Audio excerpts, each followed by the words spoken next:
साथियों नमस्कार। पटना बिहार से मैं अमिताभ कुमार दास, आईपीएस 94 बैच, और आप देख रहे हैं मेरा अपना यूट्यूब चैनल दास बोले बिंदास।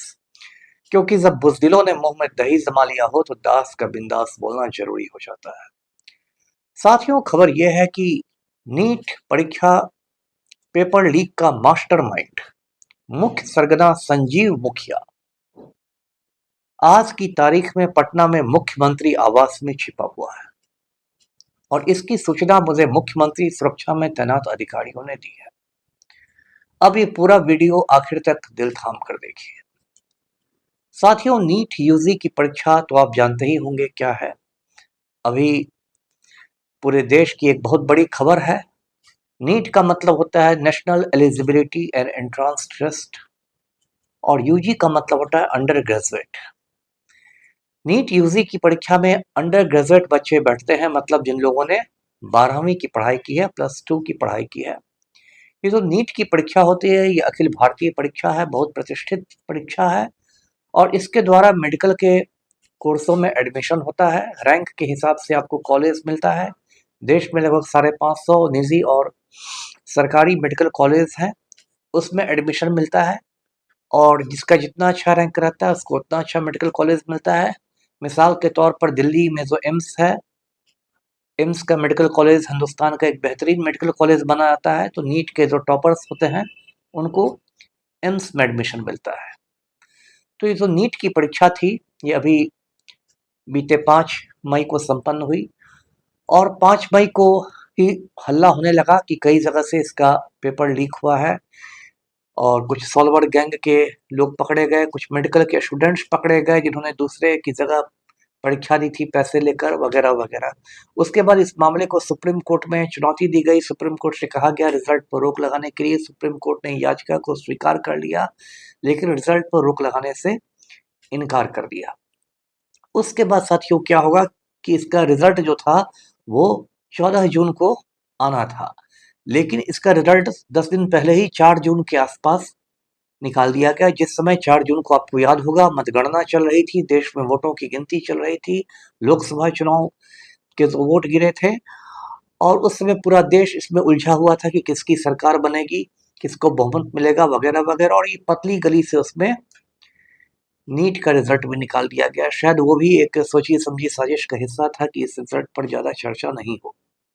अब जब वो रिजल्ट निकला तो उसके बाद भी देश में बवाल मच गया। बवाल इसलिए मचा क्योंकि नीट में कुल 180 प्रश्न होते हैं, हर प्रश्न पर 4 अंक रहते हैं। इसका मतलब 720 अंक का टोटल होता है ये पेपर, 720 अंकों का। और इस बार के रिजल्ट की एक खासियत थी कि उसमें 67 लड़के लड़कियां ऐसे थे, 67, जिन लड़के लड़कियों को 720 में 720 अंक आ गए, मतलब परफेक्ट स्कोर आ गया। जबकि कोचिंग संचालकों का कहना था कि इस बार का प्रश्न पत्र इतना कड़ा था कि 650 से ज्यादा नंबर आने मुश्किल थे। ये सब को लेकर बहुत सारे विवाद हुए। कुछ लोगों को 718 नंबर आया, इस पर भी विवाद हुआ कि 718 नंबर कैसे आ सकता है, क्योंकि सही जवाब देने पर 4 अंक मिलते हैं, गलत जवाब मिलने पर 1 अंक काटा जाता है निगेटिव मार्किंग में। तो किसी को 718 अंक मिल ही नहीं सकता है। उसके बाद फिर ये मामला सुप्रीम कोर्ट पहुंचा। सुप्रीम कोर्ट में एनटीए ने सफाई दी। एनटीए का मतलब हुआ नेशनल टेस्टिंग एजेंसी, जो ये परीक्षा कंडक्ट करता है। एनटीए ने सफाई दी कि इस तरह के जो अंक आए हैं वो बहुत सारे लड़के लड़कियों को ग्रेस मार्क्स देने के वजह से आए हैं। ग्रेस मार्क्स को हिंदी में कृपांक कहते हैं। तो सुप्रीम कोर्ट ने उस पर नाराजगी व्यक्त की और कहा कि 23 जून को, जो भी 2 दिन पहले बीता है 23 जून को 1563 लड़के लड़कियों को दोबारा परीक्षा देनी होगी जिनको ग्रेस मार्क्स दिए गए थे। तो ये सब चल रहा था। उसके बाद ये जो मुद्दा लगातार तूल पकड़ता गया, तूल पकड़ने में ऐसा हुआ सुप्रीम कोर्ट में सुनवाई चल ही रही थी। जो मुख्य विपक्षी पार्टी है कांग्रेस, वो भी हमलावर हो गई। राहुल गांधी ने बाकायदा इस पर प्रेस कॉन्फ्रेंस किया। उसके बाद मीडिया में, खासकर सोशल मीडिया पर, उस पर बहुत खबरें दिखाई गई, बहुत खबरें चली। हजारों लाखों लड़के लड़कियां सड़कों पर आ गए। तो एक बहुत बड़ा माहौल बन गया इस देश में। माहौल जब बना तो सरकार डैमेज कंट्रोल की मुद्रा में आई कि भाई बहुत नुकसान हो रहा है सरकार की छवि को, उसको थोड़ा संभाला जाए। तो जो होता है, एक बलि का बकरा बनाने की परंपरा रही है सरकार में। तो एनटीए के जो डीजी थे, महानिदेशक जो थे नेशनल टेस्टिंग एजेंसी के, सुबोध कुमार सिंह आईएएस अधिकारी थे, उनको हटा दिया गया। लेकिन ये ध्यान देने की बात है कि एनटीए का जो चेयरमैन है, प्रदीप जोशी नाम का आदमी है, आरएसएस का पुराना आदमी है, उसको अब तक सरकार ने नहीं हटाया है। जोशी जी का खूंटा इतना मजबूत है और जोशी जी आज भी पूरे जोश के साथ काम कर रहे हैं। तो इस तरह की बहुत सारी बातें हुई और फिर बिहार में भी धरपकड़ होने लगी। ईओयू जो है, आर्थिक अपराध इकाई जो बिहार पुलिस की है, उसने धरपकड़ की। उसमें सिकंदर यादवेंदु नाम का एक आदमी जेल चला गया। सिकंदर यादवेंदु जल संसाधन विभाग में जूनियर इंजीनियर हुआ करता था। उसके बाद 2021 में इसकी जो सेवाएं थी वो नगर विकास विभाग को दे दी गई। उसके बाद सिकंदर यादवेंदु की इतनी महिमा थी, सत्ता के गलियारों में इतनी पैठ थी कि उसको दानापुर में पदस्थापित कर दिया गया और वो मतलब नक्शा पास पास कर करके बहुत मतलब अच्छी कमाई कर रहा था, जैसा लोग बताते हैं। सिकंदर यादवेंदु की गिरफ्तारी इसलिए हुई क्योंकि जो पटना में एयरपोर्ट के पास एनएचएआई का गेस्ट हाउस है, अतिथि गृह है राष्ट्रीय उच्च पथ प्राधिकरण का, उसमें उसने अपने भगना को, अपने भांजा को, अनुराग यादव को ठहराया था। और ये पता चला कि अनुराग यादव भी इस सारे खेल में शामिल था, तो सिकंदर यादवेंदु जेल चले गए। उसके बाद और 2-3 लोगों की गिरफ्तारी हुई। अमित आनंद की गिरफ्तारी हुई, जिसकी तस्वीरें वायरल हुई। हमारे जो पगड़ी वाले उप मुख्यमंत्री हैं सम्राट चौधरी, उनके कर कमलों से सम्मानित होते हुए। और फिर एक नीतीश कुमार मुख्यमंत्री के हमनाम की भी गिरफ्तारी हुई। इस तरह मामला बढ़ता गया और अंत में बात आई कि इसका जो सरगना है, जो किंग पिन है, वो संजीव मुखिया नाम का एक आदमी है। अब ये संजीव मुखिया कौन है, ये भी जान लीजिए। संजीव मुखिया का असली नाम है संजीव सिंह। लोग इसको लूटन भी कहते हैं और अभी अपने नाम को चरितार्थ भी कर रहा है। तो संजीव सिंह उर्फ लुटन जो है, वो नालंदा जिला, जो कि पलटू राम का गृह जिला है, उसमें एक नगर नौसा प्रखंड है, नगर नौसा प्रखंड के ही एक गांव का रहने वाला है। ये एक नूर सराय हॉर्टिकल्चर कॉलेज है नालंदा में, छोटा मोटा कॉलेज है, उसमें ये छोटे मोटे पद पर था। बाद में इसने नौकरी वोकरी छोड़ दी, राजनीति में आ गया, खुद भी चुनाव लड़ने लगा मुखिया का, पत्नी को लड़ाने लगा और लोग इसको संजीव मुखिया के नाम से जानने लगे। संजीव मुखिया की पहले भी उत्तराखंड पुलिस ने गिरफ्तारी की है। इस पर पहले भी मतलब पेपर लीक कराने के इल्ज़ाम लगते रहे हैं। ये जेल में रहता है, फिर जमानत पर छूटता है, फिर वही धंधा करता है, फिर जेल जाता है, फिर जमानत पर छूटता है, वही धंधा करता है। जो बिहार में एक शब्द है थेथर, तो समझिए कि बिल्कुल ये थेथर आदमी है संजीव मुखिया। इसका जो बेटा है डॉक्टर शिव कुमार, वो भी आज की तारीख में बेऊर जेल में बंद है। उसने जो बीपीएससी की शिक्षक अभ्यर्थी वाली जो बहाली हुई थी, टीचर्स वाली बहाली, उसमें कुछ घाल-मेल किया था। मतलब बाप बेटे दोनों एकदम एक ही नाव पर सवार हैं, दोनों पेपर लीक कराते हैं। अब जब इतना 2 नंबर का पैसा कमा लिया संजीव मुखिया, एकदम युवा और कर्मठ नेता बन गया बिहार का, तो फिर उसने सोचा कि मेरी पत्नी भी विधानसभा में पहुंचे। तो हमारे चिराग पासवान बैठे हुए हैं 2 नंबर के लोगों को टिकट बांटने के लिए।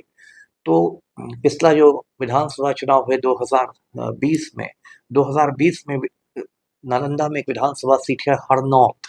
हरनौत से ममता देवी, जो कि संजीव मुखिया की पत्नी है, वो लोजपा रामविलास के टिकट पर खड़ी हुई और उसकी एक तस्वीर सोशल मीडिया पर काफी वायरल हो रही है, जिसपे वो रामविलास पासवान की तस्वीर के सामने एक पीले रंग का लिफाफा लेके खड़ी है। अब पीले रंग के लिफाफा के अंदर पार्टी का चुनाव चिन्ह था, इलेक्शन सिंबल था, जो उसको चुनाव लड़ने के लिए दिया गया था। उस तस्वीर में ये जो युवा और कर्मठ नेता है संजीव मुखिया, वो भी हैं।